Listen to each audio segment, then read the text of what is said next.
Okay, thank you for joining us. We're a little bit early today, but we've got some travelers going on, so we're trying to get things all wrapped up.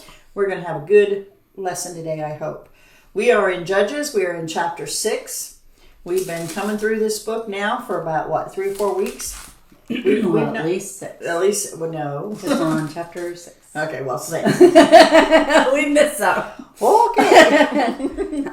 Well, thank you for that. You're welcome.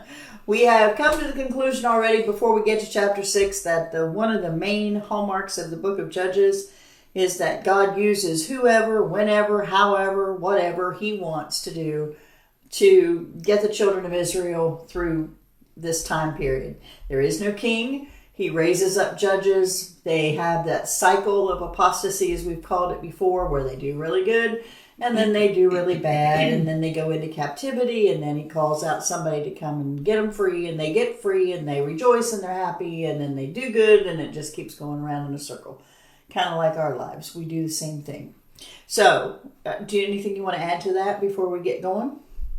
No. No? You think you're good with that? I think I'm good. I'm good with that. We also had a church conference today. We're a little bit giddy. We've had a lot of food. We had a lot of fellowship. We had a lot of really good we had really good preaching this morning. We want to thank our visitors that come down from Columbus to join us for that. It's been a good day. Mm-hmm. So let's open your books to Judges chapter 6. Before we, this is going to be, we just finished Deborah and Barak. Do we want to say anything about Gideon before we start, or the place where they are, or do we just want to start reading? I just want to say this is the 4th time. This is the 4th time.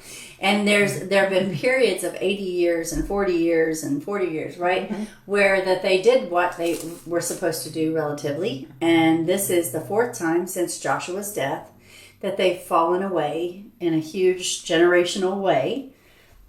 I think that's a really away good from point. The Lord. I think that's a really good point, because when you're studying any part of Scripture, but especially in a book like this, it can seem like this happened, and then this happened, and then this happened, and then this happened. And you don't realize that there's a length of time between everything. So sometimes you have to be really careful. These are all new people. For the most part, all new people. It's like every time a new generation comes up. And they're going to find out, and they have to figure it out for themselves. And you want to say, would you just listen? But they don't listen.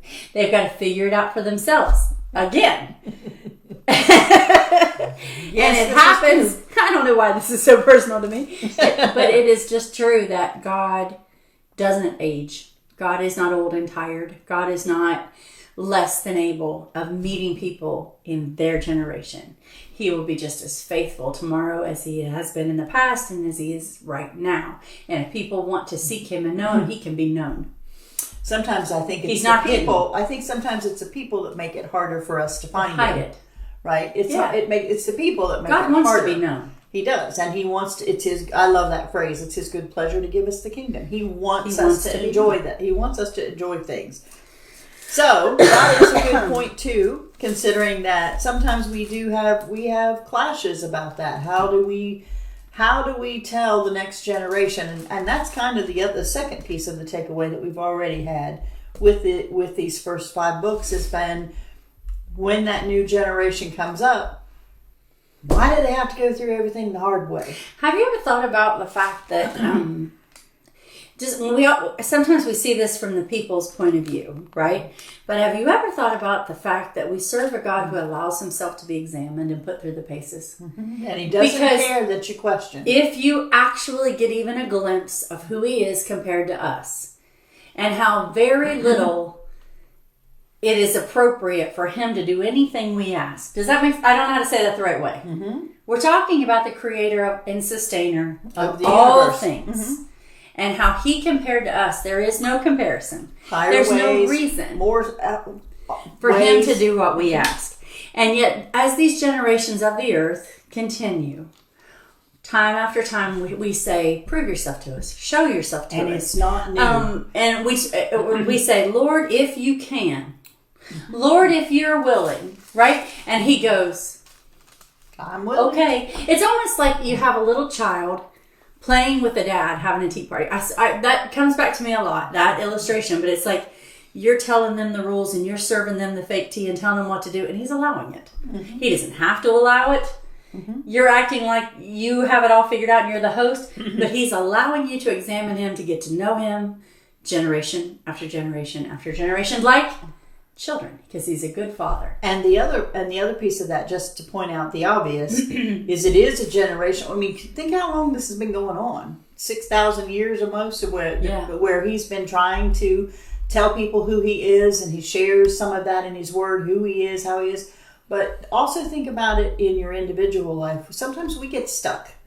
And sometimes we know who he is, and then we forget who he is, and we forgot how we got there. And we get in this cycle. Individually, we get in the same cycle. It shouldn't surprise us that we do it, but it seems like it always does. From the very first line of chapter 6, and the children of Israel, I think how often we are... I know in here it's talked about the descendants of Jacob, who his name is changed to Israel. But how often are we the children that God is patient with? And like you want to just shake them and say, know this. But God does repeat himself calmly and exactly. And he lets... how many times does he say, I am God, I change not? And he doesn't change. Right? I made all things. I do. He says that generation after generations through his prophets, through his people, through his word. But he also lets them explore and make mistakes to figure it out for themselves. So you got to let them be wrong to get it right. And they get it wrong. Right? And that's the hardest part. Yes, absolutely. But God, being the greatest parent there is, and the model, and the one we're supposed to follow after, goes quiet sometimes. And just says, well, let's let them see. Let's watch and see what happens. And I think that happens to New Testament Christians. I think that happens to us all the time. That we think, well, now why is God not answering this prayer that I have? Why is God not doing this right now? This is what should obviously happen. This should be the answer. But then God gets quiet. And lets us figure out that if we were given what we asked for, that might not or if we are, that you just wrecked everything, and you got to turn around and come back, and he loves us and forgives us. And I think this whole, I know I'm going on and on and on. No, but I think this whole thing, why we're here on this earth for the whatever number of years we're given to be here, is almost like a playground. We're just figuring it out. We're having a play date. We're figuring it out. And God is allowing us to get to know the things we need to know for there. And the thing that's interesting about that to me, and I know we're not anywhere near Solomon yet, but Solomon is quoted often as saying there's nothing new under the sun. There's nothing new. It's not like these questions he hasn't heard a bazillion times. Right. From every generation. They're not asking anything different. We know that. We've heard that today. They're not asking anything different. It's the same thing they've been asking, I'm guessing, since Cain and Abel. Why are you doing it this way? Why don't we do it this way? I'd rather do it my way. Why are we having to do this? So that's a big introduction, but there you go. He's a father who loves his children. He's Always. a father who wants to be known by his children. He's a father who allows his children choices. He's just. Right? And he's fair, and they can choose consequences that he would not and prefer for them. He'll get them out of it. But they're allowed to make those choices. But each generation learning what they're going to do with this good father, how they're going to respond to who he is. I don't know exactly where the thing is, but it says to add to your faith virtue, knowledge, temperance. And where do we get stuck? Right? Where do we get stuck? Which place, what thing are we supposed to be constantly adding? Do we get stuck that causes us to just keep going around in that circle? And, sometimes I think about that because I know Junior, one of our fellows, great man of God, or person from our church, he always quotes that because it is a never-ending thing. It's constant. Even, I hate to say this, but even as old as I am, there are things that I learn every day that I have to go back and go, okay, no, wait, I didn't do this part. It never ends. So I guess as you read through the book of Judges with us, and as we go through these different people and the different people that come, that God raises up, he does whatever he needs to do, however he wants to do it, with whomever he wants to do it, when the time is right. But you can know him if you want. But you can know him, and you can know you can depend on him. When you turn to him, which they always do. They get so far in and then they cry. And it's their own fault. They are where they are. Most of us would say, well, it's your own fault. Why don't you just get yourself out? You got yourself in. But that's not what he says. And I'm thankful that he doesn't say that. Okay, so stop me when you're ready. Chapter 6 of Judges, verse 1. And the children of Israel did evil in the sight of the Lord, and the Lord delivered them into the hand of Midian 7 years. And the hand of Midian prevailed against Israel, and because of the Midianites, the children of Israel made them the dens which are in the mountains and caves and strongholds. It doesn't, but doesn't it remind you of The Hobbit? Yeah. Like these monsters that rule the land. You're living in your little underground. Okay, Sorry. I'll get off of that. But here they are, have gone from an army that God built out of slaves, but gave so much power and so much advantage and so much courage to, that they conquered all the nations in the land God gave them, except for the ones that they stopped and didn't want to. God would have given them the victory there too. Got tired of fighting. There were just a few that they had put under tribute. They go from that mighty army that Jericho walls fall before, right? And all these cities fall to them, to we're living underground because when we come out, we're so abused and hurt and put under servitude. Our lives are so miserable. We're hiding in caves and mountains and forts. That's what a stronghold is. Ward up against the attack that is just unrelenting from these Midianites. Once again, right? We've traded beauty for ashes. We've traded blessing for cursing, which is what he said. Yes, told that's Moses. what he told him. If you do these things, and he said, even way back then, he said, I know you're not going to listen. Which he told Moses and Joshua, if you do these things will be the result. If you refuse to do these things, this will be the result. And all those things are happening just the way God said so. So just because I am a nerd, Midianites, who are they? Do you know? Go ahead. The Midianites are one of the descendants, or the descendants of one of the children of Abraham and Keturah. I looked it up just to make sure I wasn't saying that wrong, because I thought that's who they were. They were a nomadic tribe. They lived in the Sinai Peninsula, and they come through the sons of Abraham with his second wife, Keturah. So think about that. Think about that for a minute. A shared history. Because that is Abraham.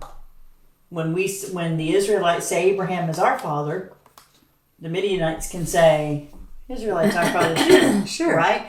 And that's part of the grief that still goes on in the Middle East now, is who's related to Abraham. Well, just about all of them are related in some way or another. Okay.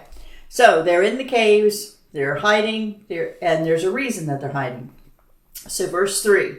And so it was when Israel had sown that the Midianites came up, and the Amalekites, and the children of the east, even they came up against them. So what are they doing? They're planting, getting ready to harvest, and But they don't get to eat it. But as they do this, Which is predicted by Moses. Here comes Right? Not by yes. Moses, but by God through Moses. Says, you'll do these things. You'll plant, but somebody else will reap.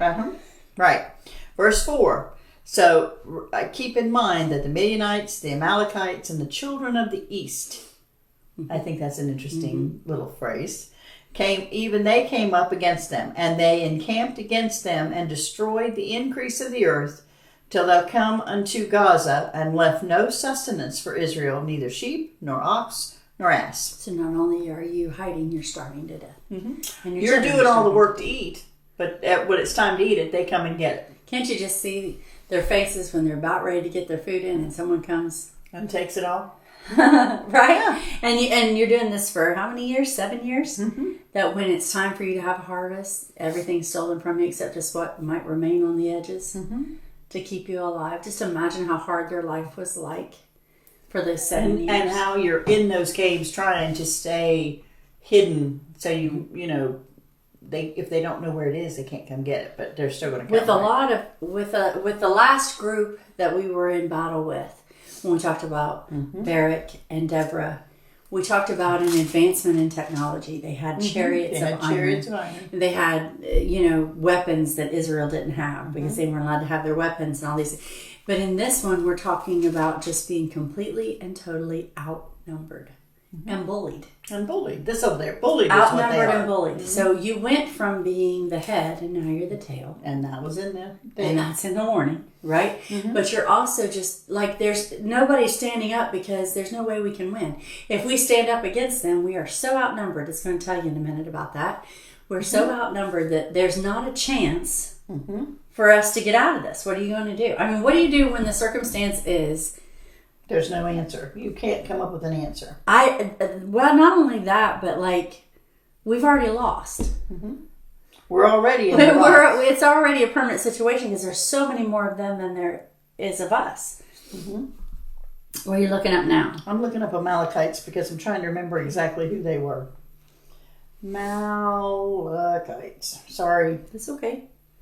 I'd like to know who I am. Who I've got going on here. Oh, Esau. I knew that. I'm sorry. I knew that. That's okay. I forgot. The Amalekites are Esau's family. The Midianites are Abraham and Keturah's family. I mean, see, they're all related. It's like the Same bullies? Yeah, same bullies. It's like that one side of the family that you... I'm sorry. Sometimes it's generational bullies. And verse 4. No. Verse 5. For they came up with their cattle That's the and their Midianites. tents, and they came as grasshoppers for multitude, for both they and their camels were without number, and they entered into the land to destroy it. Now it's interesting because we just said a very important thing. They went up against chariots of iron with the Gentiles and Harosheth and the ones before us, but here now it's just camels. Right? I mean, camels, I guess, I'm not saying just camels. I don't know how much you get out of a camel. But many that you can't even count them. Like not just like you see a grasshopper in a field, but have you ever seen on a video like the swarms of grasshoppers, like where it moves like a wave?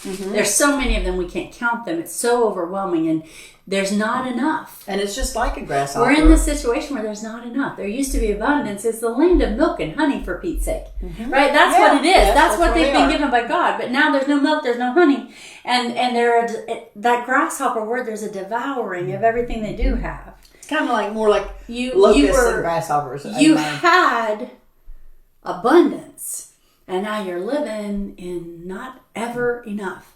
Not ever enough. And always only target. Because when you sought these other gods and you went to worship these other gods, they can't give you what God can give you. But He'll let you go if you want. Right? They can't provide like He can.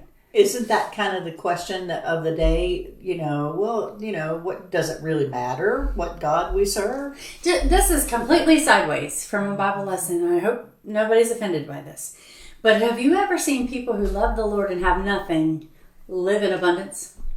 Yes. I have too. And share their abundance with Everybody else. And I've seen people that have everything And have nothing. that don't know the Lord, and they're constantly in want. There's a proverb, you talked about Solomon a minute ago, and it says, there is that scattereth, and yet increaseth. And there is that gathereth, but it is never enough. It's never enough, but it's like it's never... satisfied.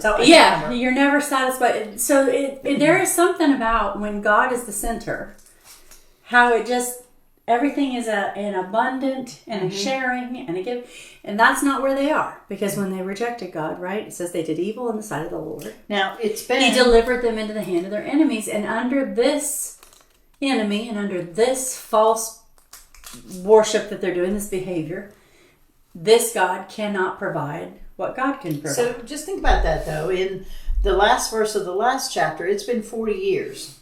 40 years is... I retired after 40 years. So there's some of the same people still there. I mean, it's not but they're old. It's not... It's not like they're all gone. And they might be sort of old. They're not really old. They probably didn't give them a lot of the food. They're probably...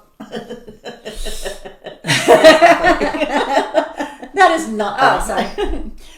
But the point being, there are some who remember abundance for 40 years. They have to. Right? They have to. We didn't live like this. But it's just this. Wonder what gets you to the place where you're finally tired of it.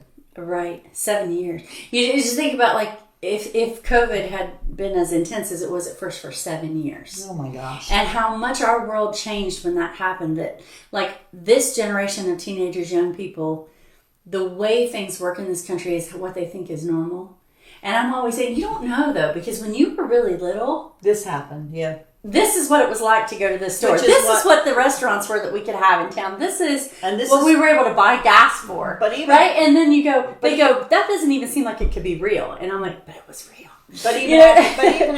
But even considering that, if you even go back to my generation and yours, and you go, or you don't even know my what generation about, right? to my grandchildren, yeah.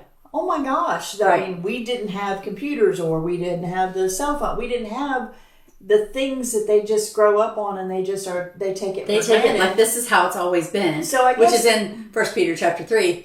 Human beings are constantly going, right. It's like this now. It must have always been this way. Always been this way. And God goes, no, it doesn't. No, and it doesn't have to stay that way either. But maybe that's part of the learning curve. You know, like me, I have to realize that when I say, you know, I remember when the milk cat guy came and left milk on the porch for us. And as much as you would try to tell Adam about that, that would have no significance for him. Because he doesn't unless something happened that he needed a milkman. And he had to experience that for himself. No. Do you know what I mean? Yes. That's how these lessons are through the book of Judges. Mm-hmm. It's like they have to learn it again.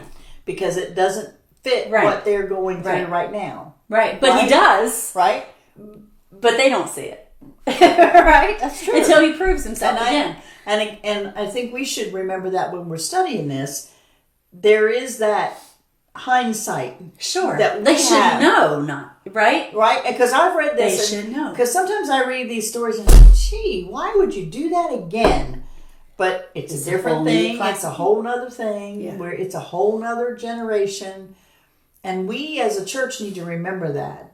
We do, because they don't, the logic and the arguments that we used or were used on us don't make sense over here. Until they make them. I remember the little joke. Yes, I remember the little joke about the gentleman just the other day. I saw it on Facebook, so I'm copying it. But it said he asked for a phone book, and they mocked him and said, you know, oh, we don't have a phone book. We've got our phone and our computer and iPad. So they kind of made fun of him for being a dinosaur. And the end line is, well, the fly is dead, but the phone's broke. Yeah. Right, because he just wanted it to right? Yeah. So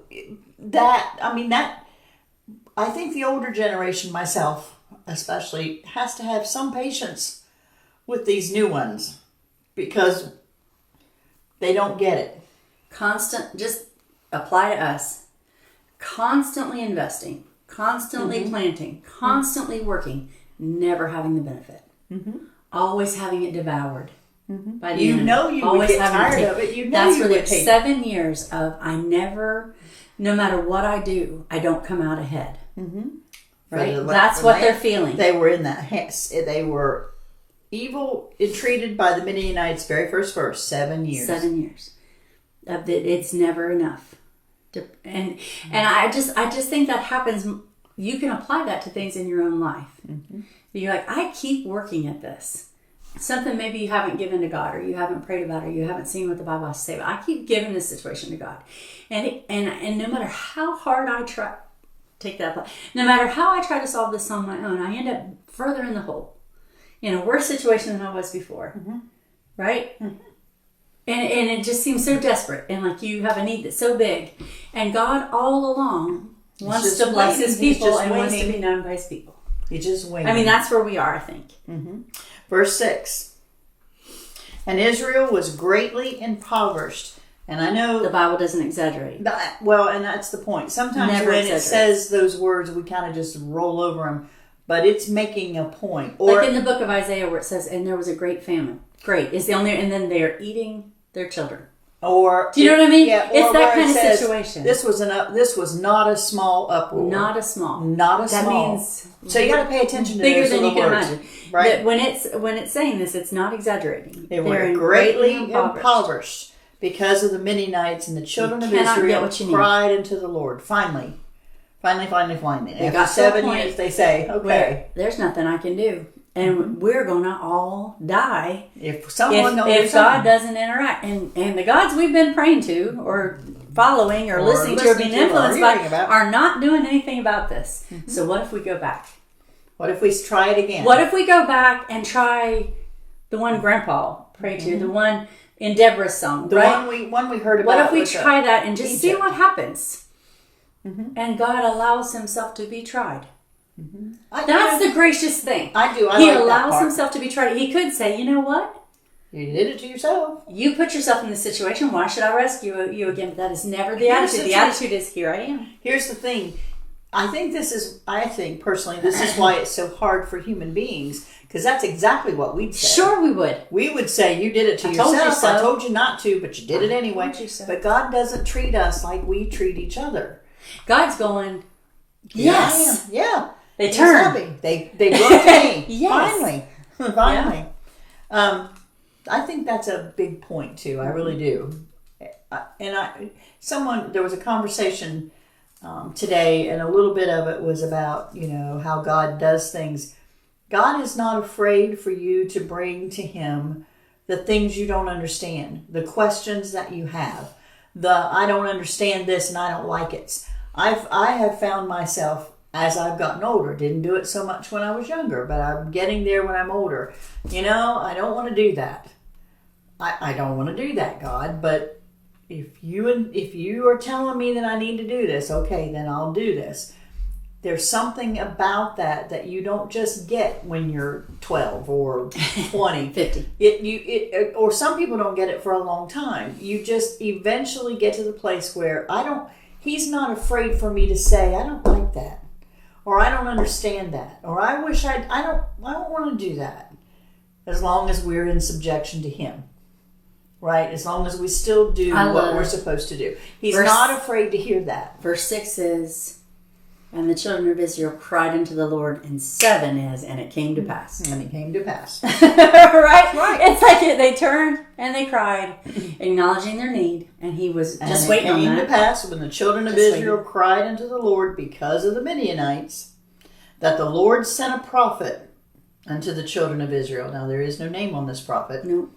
Which said unto them, Thus saith the Lord God of Israel. He's just waiting. Can't you just see that prophet? He's just waiting. Mm-hmm.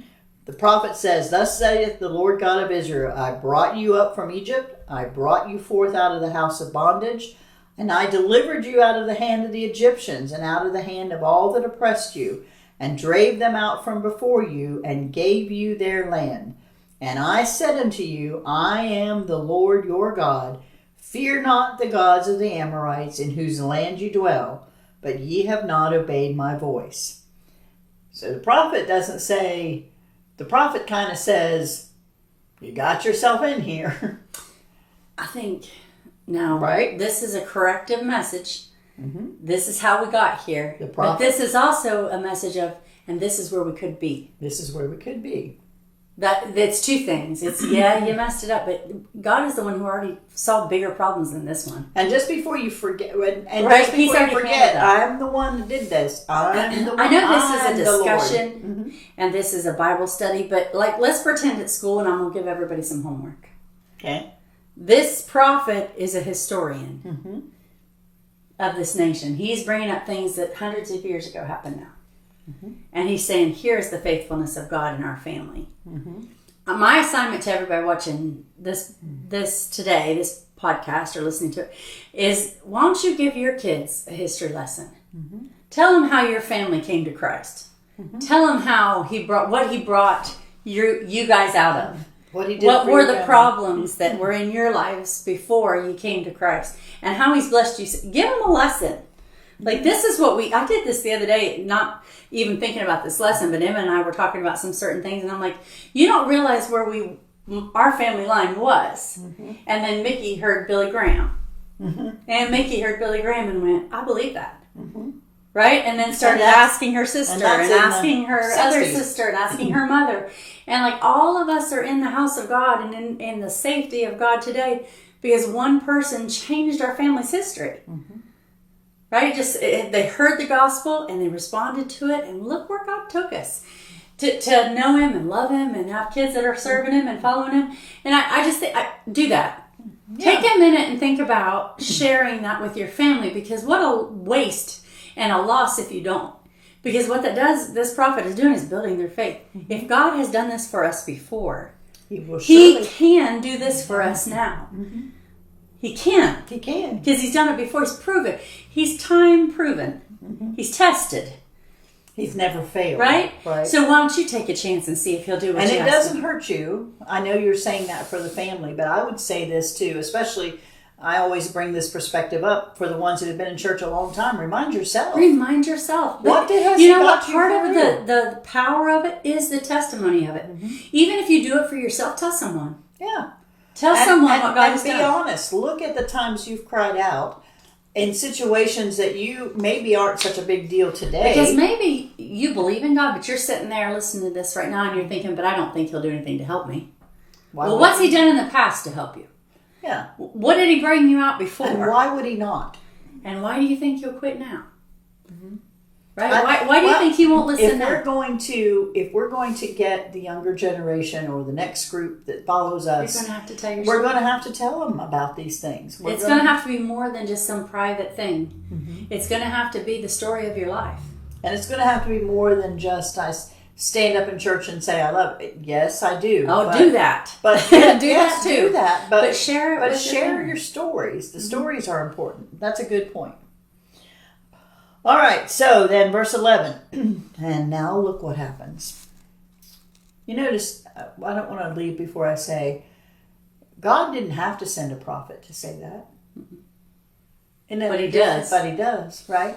He doesn't have to send a preacher. He doesn't have to send a spiritual person to you, but He does. He's chosen to.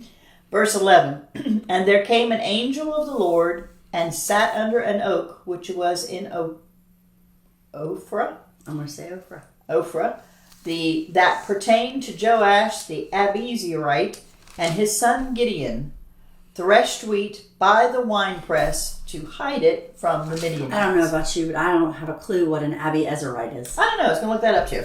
I left my I notes wasn't at saying home. it to look it up. I was just saying, like, I know, but I feel like it's like some no-name named Gideon. That's what I feel like that verse says. It's like, this tree belonged to his dad, and he ain't nobody. And his son's name's Gideon. Do you know what I mean? It's like, we're expecting one of the tribe's names or some leader or he's a judge. Not at first. He's just a guy. Look here. Okay. An Abiezrite. Okay. I usually write these down. I'm sorry I haven't done that today. We've had a busy day. That's okay. Abiezrites refers to members of the clan descended from Abiezer, a son of Gilead, who was a descendant of Manasseh. Manasseh, okay. But basically, the name Abiezer means my father is help. Isn't he? The Abiezrites were part of the tribe of Manasseh and were considered a relatively weak segment of the tribe. So they are the traditional hero, chapter number 1, right? Mm-hmm. Assassin, chapter number 2. And a weakling. Guy with a big stick. A woman. Right? And now... Barak. And now we've got... Let's pick the little pencil neck geek.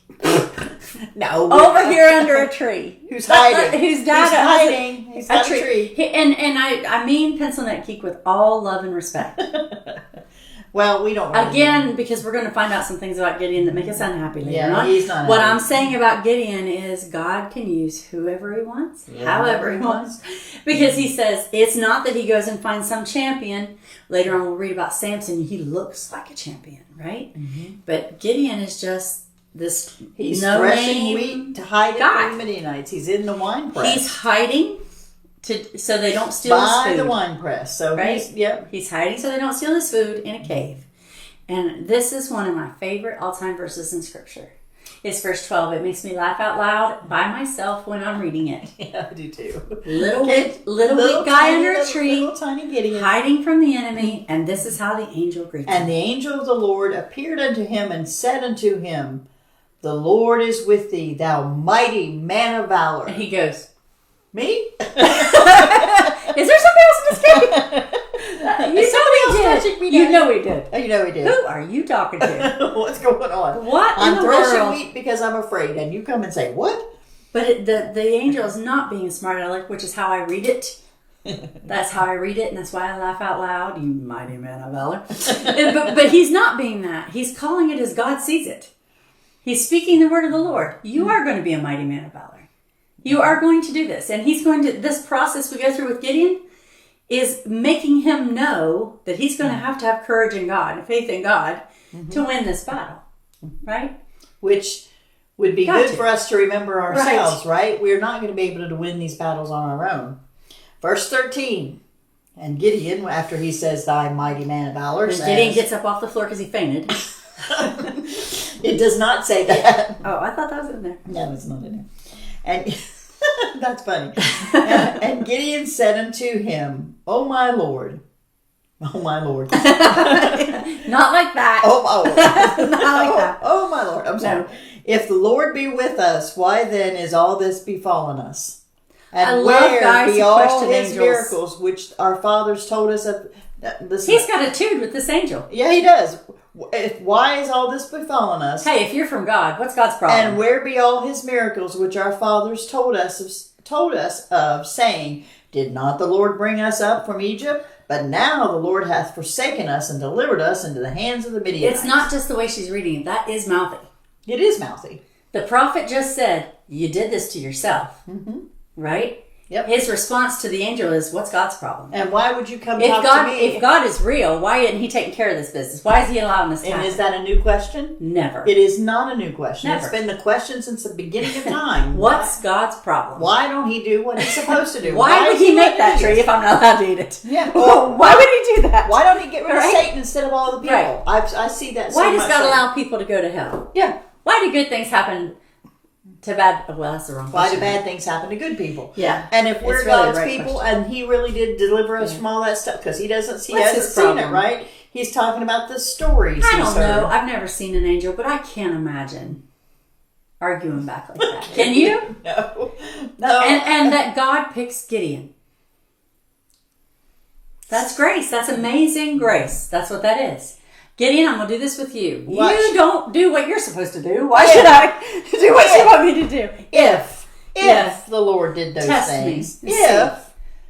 What's the New Testament? Taste and see that the Lord is good. If he did it. Can't you? I always think Right? of that crazy, Let's I know see. it's awful, but in If you're anything. Cinderella, I always think of that stepmother. The stepmother. Saying, Yeah. Gideon's like, don't even mess with me unless you do what I say. yeah, because I'm out here trying to do this in the middle of the night, I believe it's when he's doing this stuff, and I'm hiding You it know what from it the sounds like? Midianites. All kidding and all joking. It's anger. It's someone in consequences who's angry about it. And does God get mad and say, okay, well, I'm not having anything to do with you? No, he sighs. I'm sure he does. And he sigh. says, And the "Let's find Lord out." looked upon him, verse 14. He looked at him and thought to himself, little old Gideon, you're going to stand up and fight with me. No, he didn't. He No, said, that's what I mean. That's what I start out.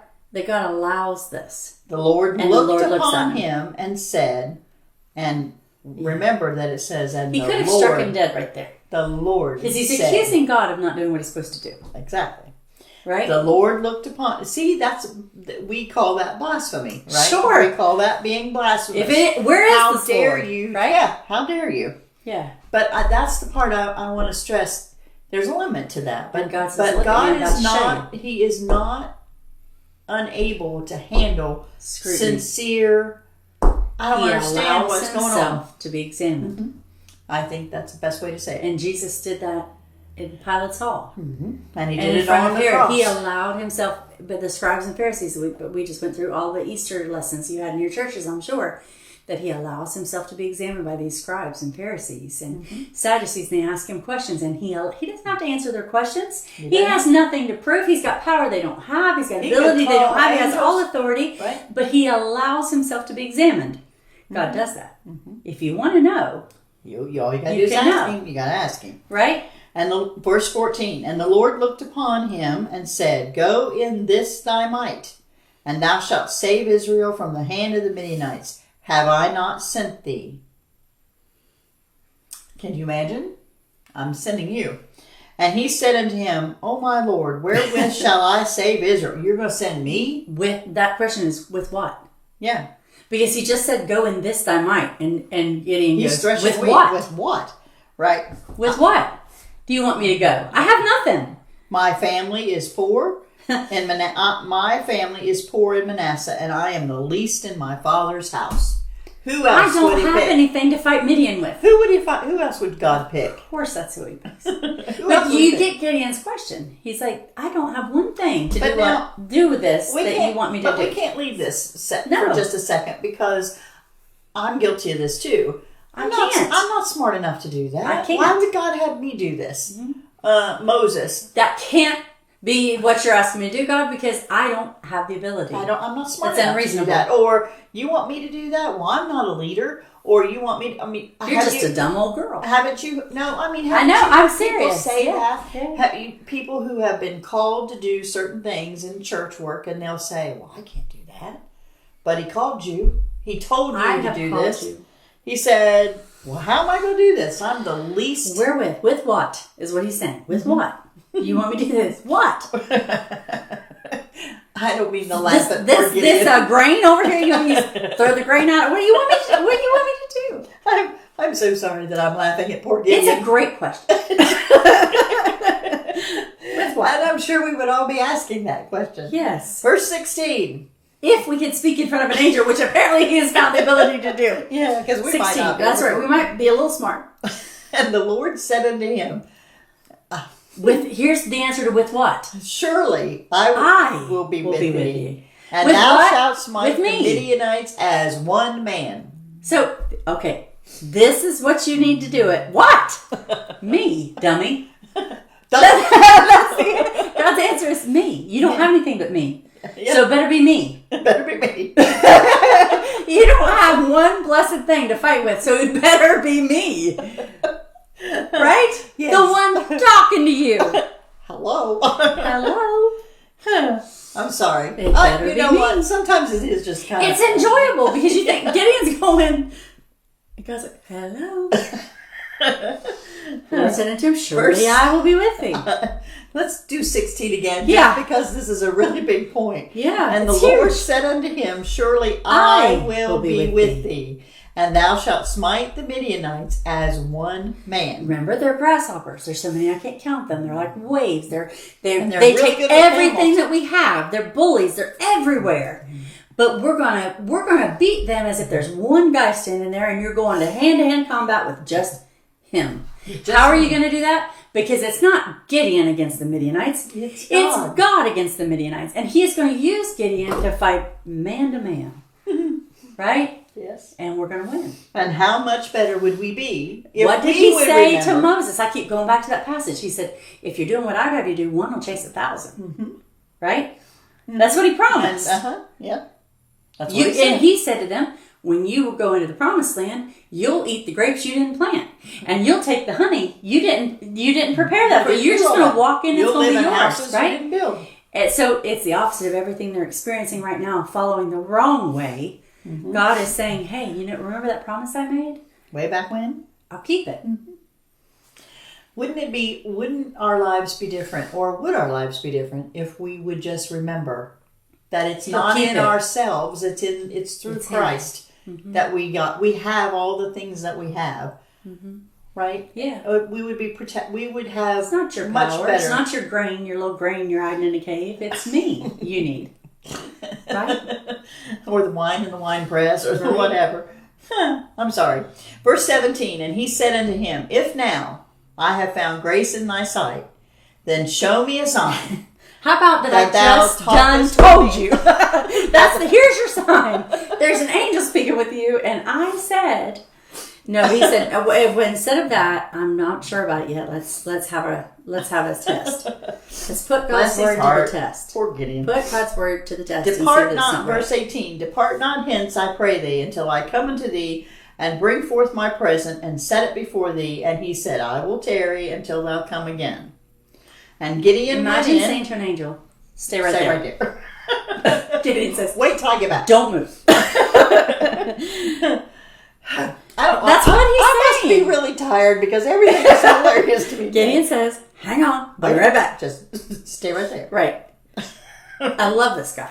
And Gideon went in and made ready a kid, and unleavened goat, and unleavened cakes of an ephah of Just flour. like Abraham did. The flesh he put in a basket, and he put the broth in a pot, and brought it out unto him under the oak, and presented Just it. like Abraham Now did. here's the thing I want to say about that. That happen in 5 minutes. No, that angel waited a long time. That's right. He stayed right there until we got this done. Yeah. And it is the same thing. You might want to when Abraham was approached first, and they became one. Mm-hmm. Three. One. And to tell him about what was about to happen down in Sodom and Gomorrah with Lot, and to tell him that a year from now Sarah would bear a child. And this was Abraham, the Bible lets us know, speaking with God. This was a message from God, from these three. And Abraham does the exact same thing. He goes and prepares a goat. He goes and makes the broth and the bread, and they sit under the tree and they eat. This picture of this fellowship with God is a good that picture. Is another picture of that allowing of access. Not only is he putting up with the test, he's hanging out while Gideon doesn't have it figured out yet. Mm-hmm. Right? God is not running away from the situation. He stays. Mm-hmm. He waits. He waits. He doesn't have to, but he does. God will wait on us too. Mm-hmm. He waits on those who love him and have given our lives to him. We are definitely not perfect, and there's times in our lives that God waits. He did that, if you remember, he did that with Elijah. Mm-hmm. Right? When Elijah's depressed and he wants to die, just kill me.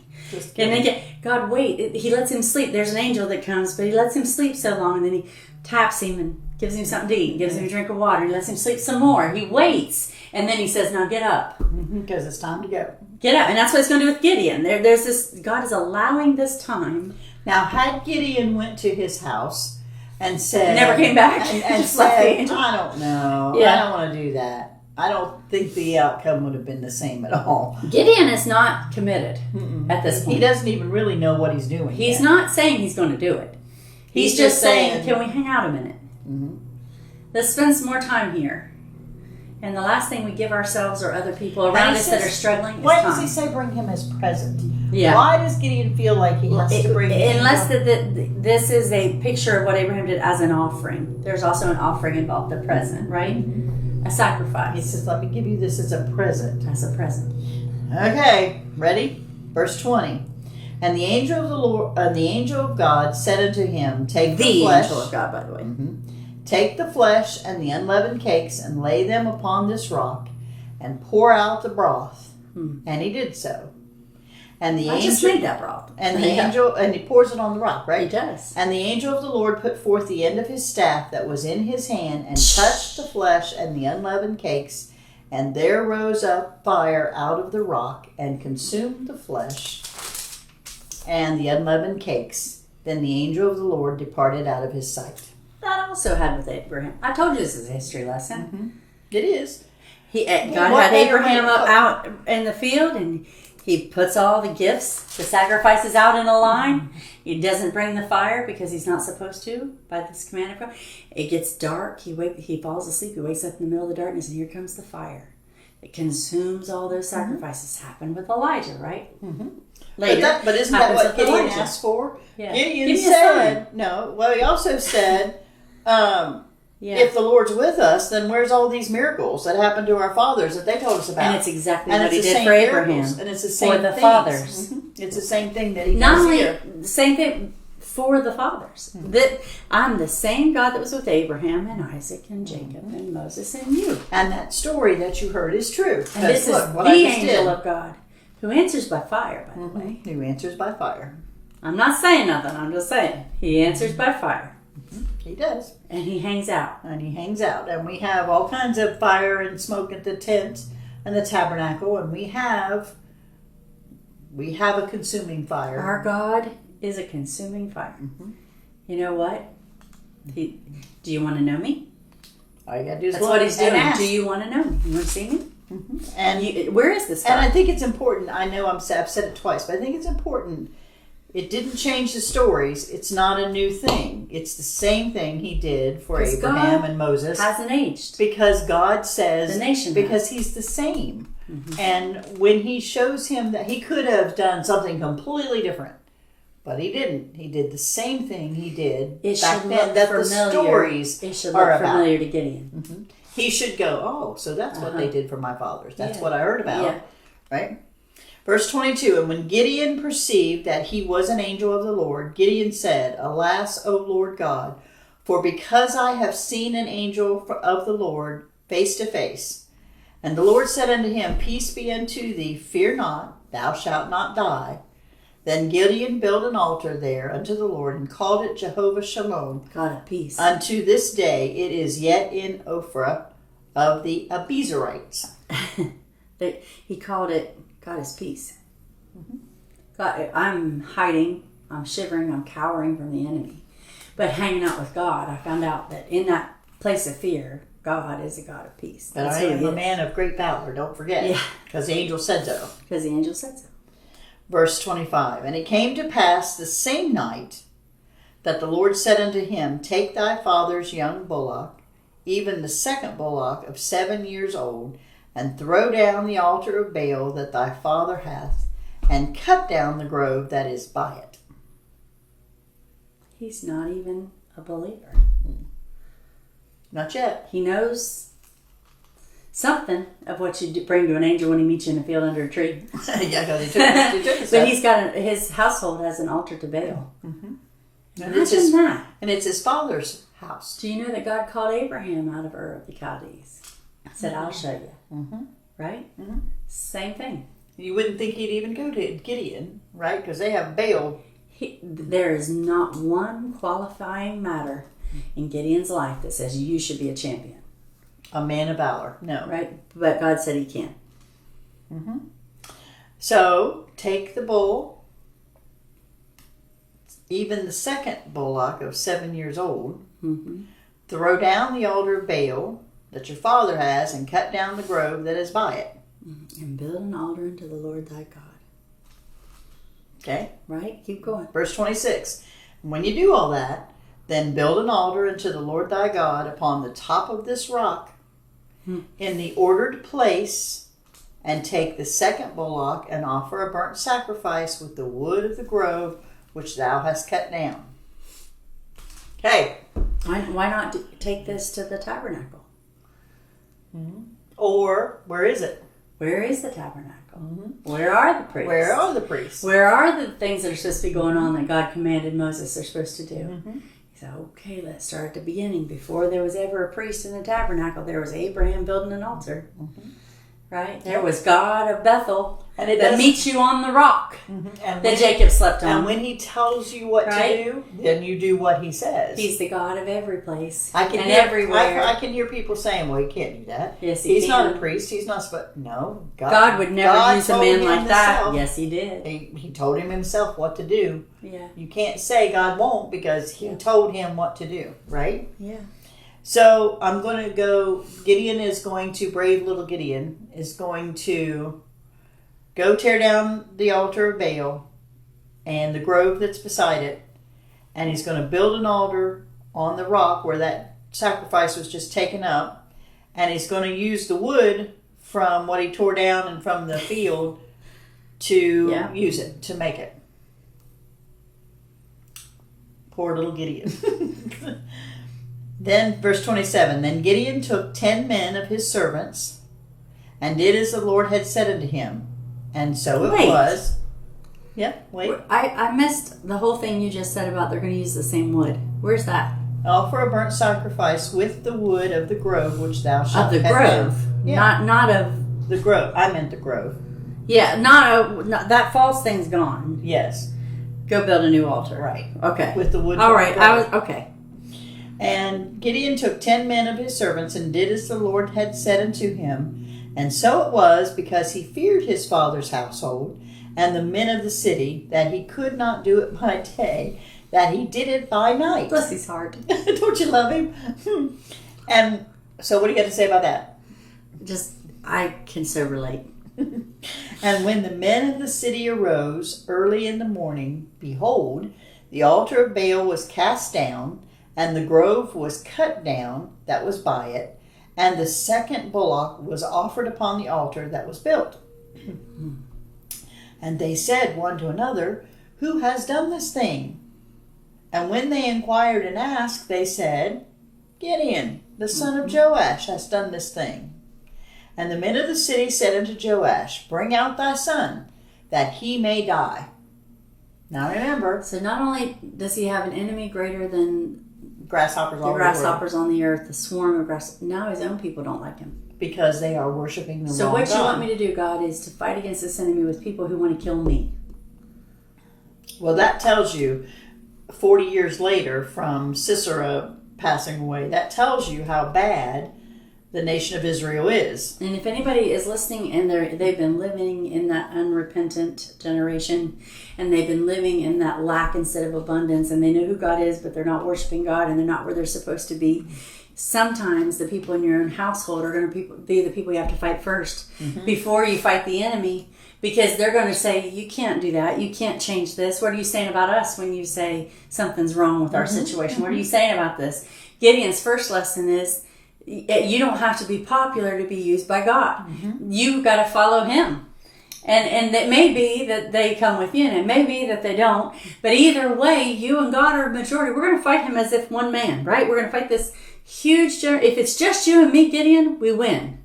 That's what God's saying. But don't forget, too, the 10 friends gave him up, threw him under the bus. Sure, not friends. Right, as soon as it became a problem, sometimes the first people you fight are the ones closest to you. And you know what I mean by fight. The people you have to stand up to and speak faith to. And you thought you could run around in the middle of the night and get away with it. Like, I can obey God, but nobody has to see. I can believe God, but I don't have to be public about it. It's not going to work. It's not going to be that way. Because you're going to be found out. If you're serving the Lord, you're going to have to take a stand, and you're going to have to say things that people don't want to hear, and do things people don't want you to do, and deal with the fact that it'll make them mad. It's going to be a problem. And it will make them mad. But I really like the line here, so I'm going to read it again. The men of the city said to Gideon's father, bring out your son, that he may die, because he hath cast down the altar of Baal. How dare he tear down a false god's altar? And because he hath cut down the grove, which we're not supposed to worship in, beside it. Right? And Joash, the father of Gideon, says unto all that stood against him, will ye plead for Baal? Will you save him? He that will plead for him, let him be put to death. While it is yet morning, if he be a god, let him plead for himself. Because one hath cast down You don't his have altar. to kill him. If Baal's a real god, won't you let Baal kill him? Why can't Baal stand up to Gideon? Yeah, if he's a god. Right? Can't Baal do? Shouldn't he answer this offense? Yeah. But Joash has got a little backbone. Yeah. Joash has got a little bit going on Something's going on. And it sounds to me like Joash may have, although it's in his family. It does not say. It said it was in his house. It says it was in his house. It was in his house. It shouldn't be there. It shouldn't be there at all. But now he's questioning. Wait a minute. Wait a minute. If Baal's God, can he take care of the situation? Wait. Yeah. Wait. Right. What? You're going to plead for you him. have to defend a God. And it's already tore down and chopped up and there's nothing there. But you're going to plead for that? Yeah. Not much of a God. Who's got the power? Not much of a God, in this right? situation. Verse 32. Therefore on that day he called him Jerubbaal, saying, let Baal plead against him, because he hath thrown down his altar. His new name is Baal Slayer. That's what the name means. It means he took on Baal and Baal didn't win. And that's what it means. He fought the law. He went from Gideon to Baal Slayer. Oh my gosh. Verse 33. Then all the Midianites and the Amalekites and the children of the east, notice those three. That's interesting to me. Were gathered together and went over and pitched in the valley of Jezreel. What do you know about Jezreel? I don't know. Lay it on me. I don't know either. I can't remember. I'll have to look. I don't remember. Things have happened there. I guarantee you. I guarantee you. But the Spirit of the Lord came upon Gideon, and he blew a trumpet, and Abiezer was gathered after him. So all the real people will show up again. No. This little, poorest, weakest baby tribe of Manasseh. We just looked that out. We just looked that up, right? So when he mighty Gideon grabs a ram's horn, which is a trumpet, and he blows it, and 7 people show up. That's kind of what this is saying is happening. It told you it was the weakest, smallest tribe, right? And so he blows his horn, and he's like, now they'll really follow me now that I'm Baal Slayer. Oh, I know what it is. Sorry. Jezreel refers to both a city and a valley in ancient Israel associated with the northern kingdom and the reign of King Ahab. Okay. Remember? Baal worship. Yeah. Naboth. Which is coming later. My God. Okay. Yeah. Sorry. I knew Jezreel had some stuff. Sorry. All right. So he blows a horn. Where did we go? And verse the little and a bunch of them show up. A small the one. other hobbit. There's not a hobbit. Stop saying that. All right, verse 35. And he sent messengers throughout all Manasseh, who also were gathered after him. See, all of Manasseh. And he That's sent not much. And he sent messengers to Asher, Sure, and to Zebulun, and to Naphtali, and they came up to meet him. So there's some people showing up. Get ready to see how many come. And Gideon said unto God, If thou wilt save Israel by my hand, as you have said, behold, I will put a fleece of wool on the floor, and if the dew be on the fleece only, and it be dry upon the earth beside, then shall I know that thou wilt save Israel by my hand, as thou hast said. Keep reading. We'll read this last two. And it was so, for he rose up early on the morrow, and thrust the fleece together, and wringed out the dew out of the fleece, a bowl full of water. And Gideon said unto God, Don't get mad. That's what he said. Let not thine anger be hot against me. Just double checking here. And I will speak but this one time. Let me prove, I pray thee. But this once with the fleece. Let it now be dry upon the fleece, and upon all the ground let there be dew. I like this for this reason, and maybe we can talk about this and then end it, but I like that when the Spirit comes upon Gideon, when God's Holy Spirit is on Gideon, and Hebrews tells us that in sundry times, in diverse manners, God's Spirit would, when he's in the Spirit, he picks up that ram's horn and he sounds the call that gathers the armies that God's supposed to. Not very many show up. You're going to find out in the next chapter when we're together. There's this boldness when he's in the Spirit, this declaration of war. And then there was, what did I just do? And then when the Spirit is not there, he's like, uh-oh. What did I just do? How many times have you been in church and felt the Spirit of God and felt really strongly that God was going to give you an answer to a problem you had or something that was going on in your life, and you felt really confident that he had this? Like, the preacher preached directly what you needed to hear, and the songs were exactly what you needed to hear. And then you walk out and you get your car and your legs are shaking. And you're not sure anymore what you so boldly believed. And was that just emotion? Or... And then you're like, I need you to reassure me again. Tell me right? And yet he does. God does reassure him again. He puts out that fleece, and the first time just the fleece is wet and the ground is dry, and Gideon is kind of like, well, anybody could do that. Let's do it the other way. He's like, I don't think that was a hard enough test for you. And then he does it the other way. And God does the other way, which is really impossible. Like, how's he going to lay on the wet grass and not get wet? But God does what he asks him to do. But it's just, you know what? Sometimes we are walking in faith on trembling knees. Mm-hmm. Sometimes it is like, I believe you, God. I heard what you said. When I felt the Spirit, when I could feel it, it's always with a believer. Mm-hmm. But when I feel it, I felt like that you were going to take care of this. But I need you to remind me what you can do. So a really nice verse is verse 40, the last one of this chapter, that says, And God did so that night, for it was dry upon the fleece only, and there was dew on all the ground. Aren't you glad God is patient?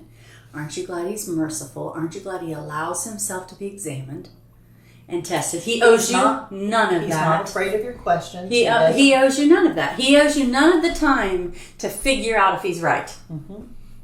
But he'll give it to you. But he'll let you. I agree. And if you come in earnestness and you want to know him, you will find him. And you can know him. If you ask, he'll answer. Mm-hmm. If you seek, you'll find. If you'll knock, he'll open. Mm-hmm. Right? And there's no place where a broken and a contrite who spirit, you're related to or who your friends are changes what God can do with you. Excuse me. But like God, he wants to be known. Mm-hmm. He wants to be seen. He wants to be trusted. I'll tell you what he won't be. Commanded. Mm-hmm. He won't be minimized. Mm-hmm. Right? Mm-hmm. He won't be ignored. He'll wait a little bit. He won't be ignored. But he will be known if you want to know him. and he will make himself known to the rarest and oddest of people, and the most unqualified of people, and the weakest of people. Me. And what's he say? He chooses the weak to confound the wise. Yes, he does. He does it on purpose. He does it on purpose. He does it because he's showing his power. Because if he did it with someone who was already arrogant and full of himself, they would think that they were the ones that did this and not God. And even the weak ones get to the point where they think they're the ones that did this. Sometimes they do. That's true. Right? But God will always take that one that everyone counts out. Nobody jumps up and thinks of them as a leader, and God will say, I'm going to show you what I can do with the willing. The willing. The willing. Don't have to have it all together, don't have to know it all. Are you willing to serve? Are you willing to be used by God to do what He'd have you to do? Do you want to see if there's anything to the way that we got here, did it? Before we got here and we forgot who God was in our generation. Do you want to know if there's anything to it? Why don't you go back and test it? Find out if you do what God says, if it'll work out for you. Because you'll be surprised. I don't think there's a better way to end this than with that saying. I think that's awesome. I think that's the summation of the whole thing. And I think that applies to everybody in everybody's situation. I think if you've been in church a long time, sometimes you need to stop and remind yourself, like we said earlier. You got any false altars in your house you need to get rid of real fast? Yeah, what are you trusting to take care of? What are you afraid of? Yeah, what are you afraid of? I used to be afraid of Baal, but Baal can't answer this? Yeah. Right? That's what his dad says. Wait a minute. Why don't Baal just slay him if Baal is really a god? He's not. What are you afraid of that's in your household that you've been afraid of but not having proper respect and reverence for God? No, he's so much bigger. He's so much bigger and so much better. And we could go on and on. We're going to end that with it. We'll end right there. We'll come back to chapter 7. I don't know if you'll be back in time for us to do this on Saturday or what. Yeah, we'll be back on Saturday. Because at the women's conference Saturday. So it'll probably be Sunday next week. So we might be off a day because we do have a women's conference that we're doing on Saturday. So that in mind, go through chapter 7. Hopefully it won't be quite as funny, and I apologize. I liked it because I do think it's everybody funny. If anybody felt like that was inappropriate, but if you don't think God has a sense of humor, I don't apologize. I don't apologize God for that has because I think He does have a sense of humor, and I think sometimes He puts it there just to remind us. There's joy in what He puts. Keep your Bibles open. Keep study. Stay battle ready. Till we see you next time.